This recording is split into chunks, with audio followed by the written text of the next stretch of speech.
Aloha, beautiful souls, and welcome to this quantum masterclass. We are going to be talking about blocks and feeling stuck and working through all of these perceptions and illusions in a very embodied and tangible way. I'm going to be sharing with you what works for me. Sometimes we get really lucky and the program isn't that deep and it doesn't take that much. Other times we have phases where we have to go really deep into the programming, really deep, and it can take a combination of tools.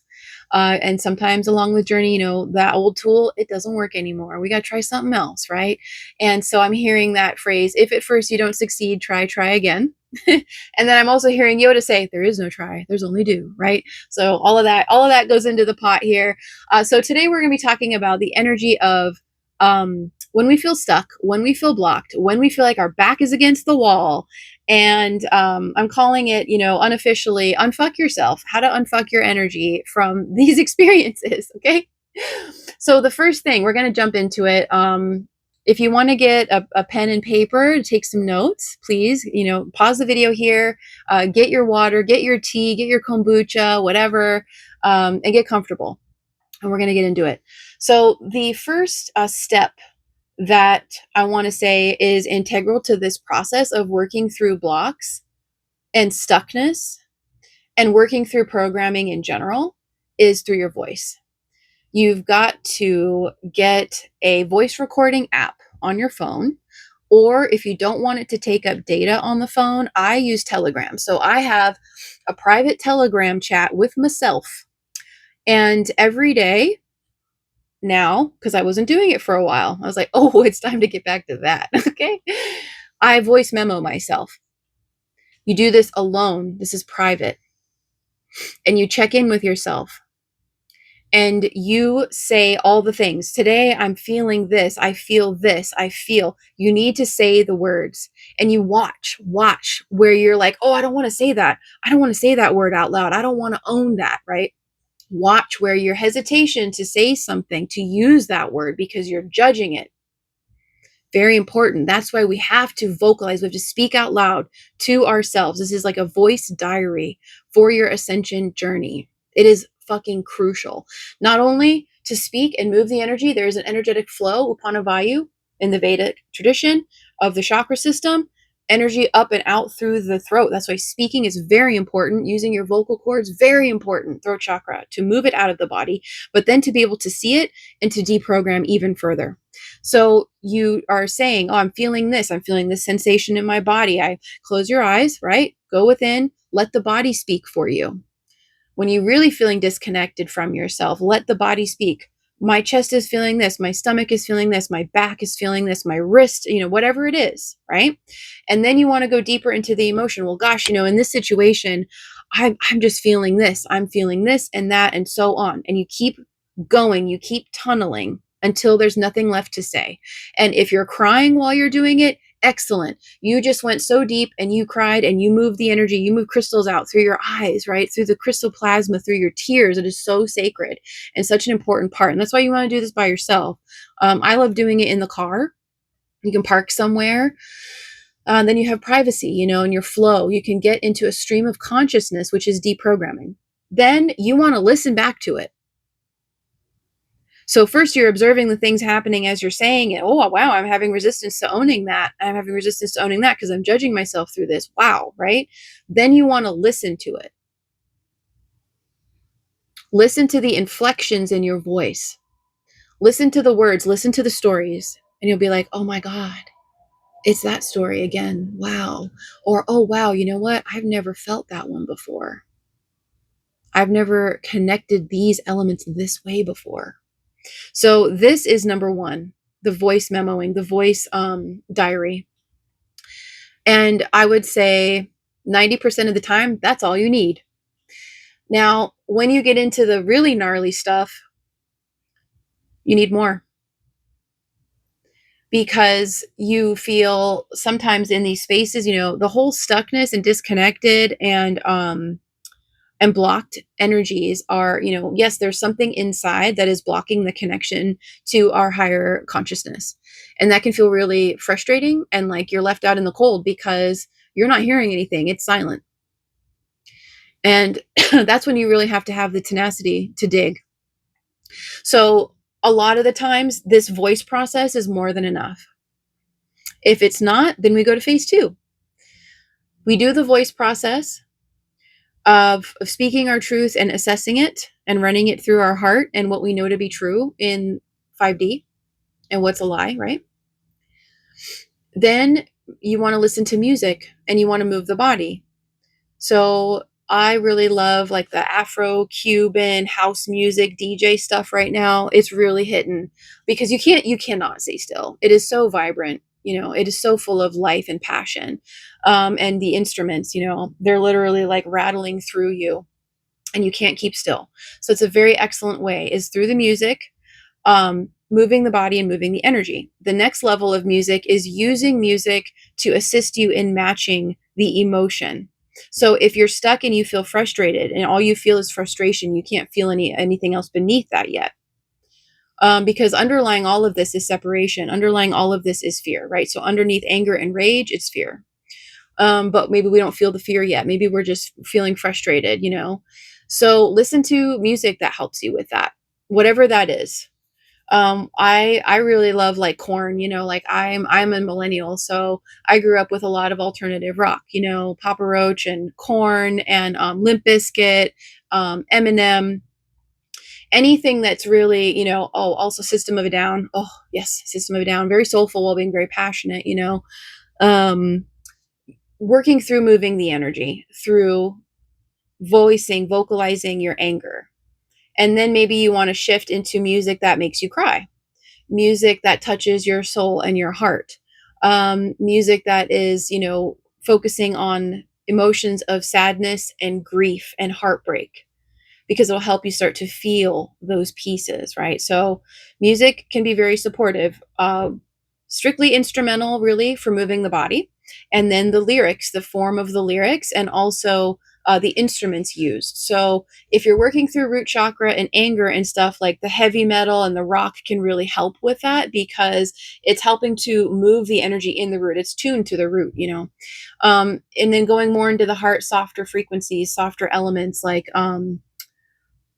jazz, instruments that have more air. So instead of like heavy metal guitar and drums and the things that are literally, drums is all root chakras kind of stuff, then you have flutes, and violins and other elements, bringing you into the heart for more of an inspired space and coming into your love. But you may have to go really deep into the denser emotions to come back up the emotional scale. So there's a few. The next one is if you still can't get in, or you're not feeling the music right now, is using archetypes in media. So this could be Disney movies like that go into the inner child, where there are, or like The Land Before Time, the Secret of Nim, these animated stories that are more innocent, meaning that they don't have a lot of violence and harsh content while still being harsh enough with the themes present, of any kind of victimization or loss and grief. So working with media, what I had to do, because it was so deeply wrenched in, was explore a psychological commentary. It was kind of like political science meets dark psychology podcast about Game of Thrones, using the clips from the show Game of Thrones, and looking at the different characters and their backgrounds, their stories, their trauma, how they were navigating this, all of the different political science and the manipulations and the corruption and the distortion. Like getting into it that way was another way to really help me. So you need to explore for yourself how extreme the archetypes need to be, and depending on your life, and your life experiences. Like some people, media like watching sweet little baby animals, watching people rescue animals. One of my favorites is this man on TikTok who works with the crows. oh my gosh. And he talks to them, and the crow will like nuzzle him and say, tickle, tickle. And it's like, oh my God, like I want a crow. Like that's so amazing, and he has like a rescue and shares how brilliant they are, the crows and the ravens. And it's just so moving. Or watching people rescue people. Yeah, watching, I read a story, watched a video about a man that saved a woman from a shark attack just the other day in Australia, and I don't think she made it, unfortunately. But the heroism there for him to just not even think about himself, right? He just was completely in that act. And this was a really big shark. It was like 9 meters, I think they said. 3 meters. I think they said 3 meters, which is 9 feet. Yeah. So you need to find the themes that are going to assist you. When you feel lost and disconnected, that rescuer energy may really assist to move you to find yourself again, because ultimately we are rescuing ourselves from the unconsciousness, right? From the programming, right? Without getting lost in the story. So we talked about the voice is number one all the time, is going to work for you the majority of the time. If you need to get deeper, music and movement and dancing, and then media, consciously using media. And what I was going to say, so some of us have grown up with much more intense childhood experiences, like really dark shit. And so sometimes dark content like that can really assist us to access those shadowy parts, to bring them up, to give them love, to give them voice, to express themselves for a moment. So for me, Game of Thrones really worked well, because I'm going to go into a little bit of astrology here. Any of us out there, self included, that have Leo rising, you have a Scorpio fourth house. And that's the house of the home and childhood and family and lineage and the mother. And I have Pluto in Scorpio in that house. I did not have a fun, sweet, friendly, nurturing, comfortable fucking upbringing. It was dark.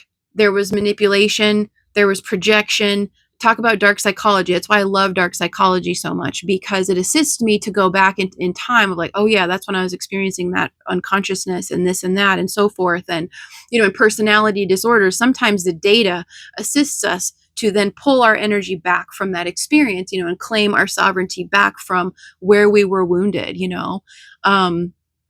and also the overlay over all of this is seeing how we purposely signed up for it to learn, right? And some of us signed up for really dark shit in order to be able to help people, to be able to assist and relate to people. Because to be completely transparent, one of the things that was the toughest for me when I got the call that I knew, okay, yes, I'm here to teach, I'm here to share, I'm here to speak, was that at that time, all the way showers that you would see were very polished, very studio.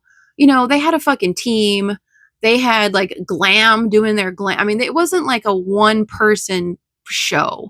And the standards were different back then. The Matrix, and the standards of presentation, again, it was much more material. We had Pluto and Capricorn back then. And now it's in Aquarius. Now it's like, no, you don't even have to have makeup on.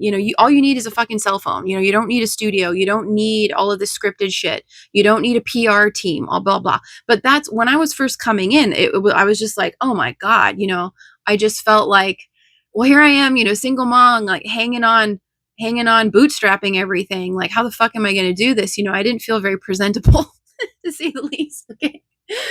Where am I going with that? Oh, and okay, so the polished perfect look aside, just the presentation aside, I didn't see them talking about dark shit. And so it's like, these old waves of way showers and teachers and consciousness and thought leaders would come up, and they're completely supported, and it's like overnight, and they have the recognition, they have the audience, they have the money, they have the backing, all these things, they have fucking Oprah, whatever. And none of them talked about dark stuff for the most part. Even the early spiritual teachers didn't really talk about, like the mainstream ones, none of them. And I would just feel like, so talk about feeling blocked. I will share this, coming out as a way shower and having so much shadow work that I have gone through, and it's like, is it really that rare for people to go through these things? because I feel like I need to talk about them. And then I feel like I shouldn't talk about them, So that's a whole other level of a blockage in the throat chakra of sharing your truth, finding a way to share what you've been through. And it's not victim consciousness. It's not indulgence in the story. It's just using it to teach. Like, yeah, I went through that. I'm still here. So I just want to tip my hat to all the Leo risings out there, whether you have Pluto and Scorpio or not. You have a Scorpio fourth house. So you're still here. I commend you for that. Some of us are here to transcend. We purposely incarnated into the bloodlines to really stir shit up and go through a lot in order to do that. So a lot of judgment, a lot of projection, a lot of belittling, a lot of feeling powerless, and just like the scum of the earth. And this is like projections based on the people that were raising you, and things like that they were dealing with their own distortion. So those who have the fourth house, the house of home and the mother and childhood in Scorpio, we didn't have, a comfortable, we didn't feel love necessarily. We didn't feel lovable necessarily. And the whole point of that was to find that, to discover what love really is. And so that's why for me, oftentimes, when I'm really going through these deeper root chakra shadow elements here, the darker content really assists because it's a mirror, and it puts you back into that space in order to retrieve yourself. So it's a quantum soul retrieval process, So let's see, is there anything else? I want to make sure, because this is a quantum masterclass for you all on when you feel blocked or stuck. Remember, so here, we went over the tools that I have found to work to be the most potent. And the big thing is to realize that this is a daily practice for a long time, which is basically just until you've locked it in, until you have locked in the new energy. So it could be just one day, one time. It could be one day you start making the shifts, you're doing the work, and then you already start to feel, oh, thank goodness, the timeline is opening up again. Opportunities are coming in, the energy is opening up again, your heart is opening again, you feel lighter again. And you may still have to address some of the residual energies on a daily basis for a while to continue to claim, yes, this is the timeline that I'm on. This is what I choose from my experience. Now, universe, assist me to co-create it. Tell me what to do, to show me, where am I to put my energy? Where does this creative life force want to come through me? So it's important to realize that this could be a process with some of these elements being as deep as they are, some of the feeling really stuck, is so primordial inside that it could take more focus and more effort for a little while, but you will feel relief right away. Even if the situation doesn't shift immediately, you will feel the relief like I shared inside, being back in your heart again, being like, oh, thank you. I'm back in my peace again. And remember that it's the human aspect that needs to know. In the quantum, it's feeling, it's not reaching and grasping for information to then have comfort. And that's a big one.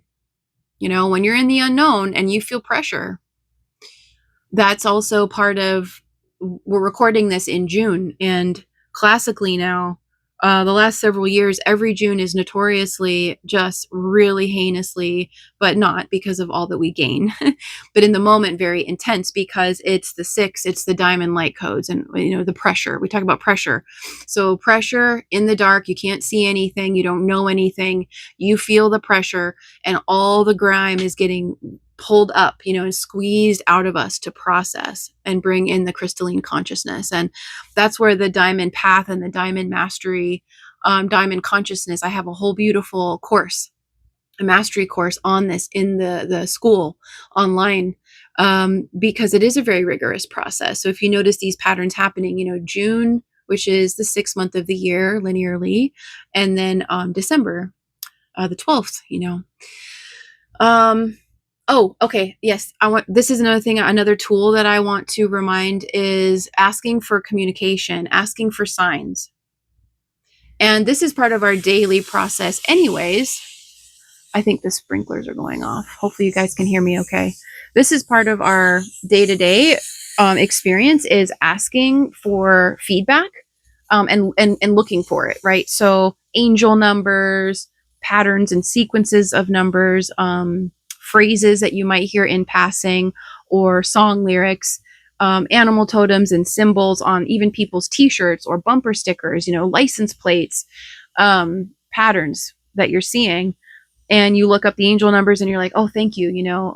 They're saying, you're on track, keep doing the work, keep tuning in, keep asking for support from your higher self, keep integrating that, da da da. So you are consistently, or maybe it's a totem like a butterfly or dragonfly, some of my favorites, or hummingbird, reminding us of the sweetness of life. Get out of your head, get back into your heart, savor the sweetness of life. That is the truth, while you're going through this. So always asking for feedback and being part of that two-way communication, a feedback loop between yourself and your external reality, using it as a mirror. And what's really cool about this, oh, there's a dragonfly now. Oh, thank you. Is when I was really going through it deeply the other day, I was like, I said, universe, you know what? I actually don't, I'm very proud of myself in this moment. I actually don't need any feedback from you to know that I'm on track, because I feel that. I don't even need, I said, you have been so generous with me every day to give me angel numbers, or like I shared, all those different symbolic communications. And those are with me. So I don't need the reassurance, because it's not a Groundhog's Day. You gave me that yesterday. You gave me that the day before and the day before that. I don't need that today at all, because I feel that truth. So thank you for that. But I wouldn't mind another message. And I was just being playful, because I was finally coming out of a really intense processing, where I was verbalizing for my inner child and allowing her, my inner wounded child, and allowing her to speak, and to speak the injustice out loud. And that was really powerful. Oh my God. It was a lot. So you want to speak for your aspects too, as they arise when you're doing the voice recording, the voice diary. Okay. So I was just in the car finishing up my own voice diary there and giving thanks for the process. And then I'm integrating, I'm walking around the forest, and I later, the day goes on, it's afternoon, and it's time to pick up my daughter from school.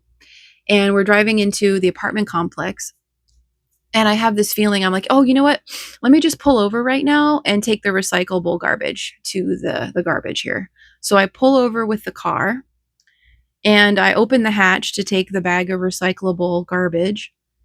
And what do I see out there for free?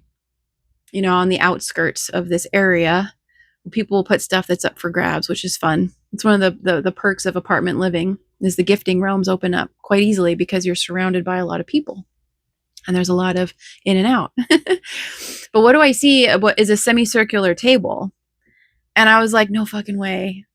And it even matches the furniture that I have in the apartment. And I was like, oh my God. And so I take, and I'll share why this is significant. So I take the recyclable garbage and put it in the bin. And then I put the seat down in the hatch of the Prius, and I grabbed that table and I threw it in the back, and I brought it upstairs. We're on the 3rd floor, and cleaned it, polished it, freshened it up. And it is now in the dining area with my orchids that I got for my birthday, and Dara's. Now, the significance of that table is that when I moved in here 6 months ago, I envisioned that table. I said, oh gosh, I would love to have a semicircular table to put up against this wall here, because it doesn't take up any space. Apartment living, you have to be mindful of space. But I wanted it for an altar. And I had put it out to the universe, like, oh, universe, I would just love a semicircular table, however that comes, whether I find one for a really good deal and purchase it, or it just manifests out of thin air, whatever. And so, as I had shared in the morning, I said, I don't need a sign or a symbol. It would be fun. It would be fun to be playful with you again, universe, to create our reality. But it's all good. And instead of just a number sequence, or something visual, I received something material. And that was extraordinarily significant. And the fact that it matches the furniture so perfectly, it's the fake wood with the wrought iron. It looks like it's a set. So I was just like, okay, thank you. I was like, all right, I'm back. I'm coming back. I'm coming back home to my home frequency after all of this digging, and that's how it works. I literally said, I don't need any confirmation. It's always fun and I always love it, but I'm just saying I'm celebrating my sovereignty right now, that I don't feel that desperation. I don't feel that lack. I don't feel that separation inside to need reassurance right now from you, universe, and an external communication. And what did I get? A physical object. When all of the blockage stuff that I've been working through has to do with the material reality and translating our abundance inside into physical and financial abundance. And at the end of the day, it's just a matter of holding that frequency consistently long enough, which could be a few days, whatever it is for anybody, and sharing from that place, sharing what you have, sharing everything you got. So I thought you'd get a kick out of that. And yeah, I think this is a good overview here of working through blocks and understanding that the block is for you to release.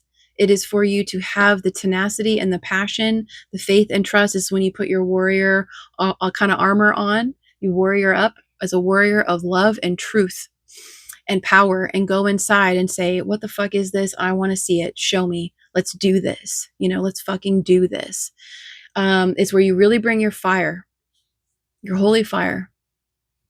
And once you have seen it, felt it, released it, and then you feel the inner quiet again and the peace again, then you move forward, right? You do whatever comes next. And again, like for me, it feels like there's a block on my chest. It feels like, if you imagine your chakra system as a unified chakra, right? One beautiful pillar of light. And then you feel like, oh my goodness, from maybe you want to say the head all the way down to the belly, to the root. It's like, there's a big block, almost like I'm seeing like, the building pieces, like when you're a little kid, you play with the blocks, the wood blocks. Like there's a column that's just like, and it's like, it's heavy and it feels congested and it feels like pressure and there is no movement. It's dense. You can feel the density and it is so uncomfortable. It is so uncomfortable. You hate it. You're like, oh God, I'm blocked. Oh God, And so you just want to start remembering it's a science, consciousness, ascension, it's a science and we're all doing it. We're all doing it. But you don't have to carry that around. Go within as soon as you realize it is there and deal with it. And just know that some of these, that's why I shared such a variety of ways of processing, because some of these, it could take days, because there's another layer and another layer, and you're like, oh God, I'm so exhausted. This is so much crying and so much, but you just do it, you warrior up, you nut up, you ovary up, and you use your tools and you get in there. And then you reap the rewards of that. You receive immediate feedback from the universe. So that's the thing is, we are holding ourselves back with this perceived block. We have cock blocked ourselves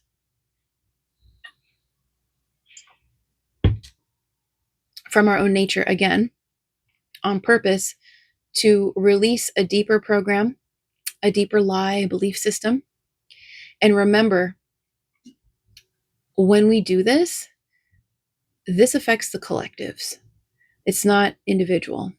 So it is the most important work, actually, is to do this work and come back again into your home frequency, into your peace and your magic and your joy and your connection and your abundance again. When we do this consistently, as we are shown, as it comes up, we're making huge waves of change in the world, especially now.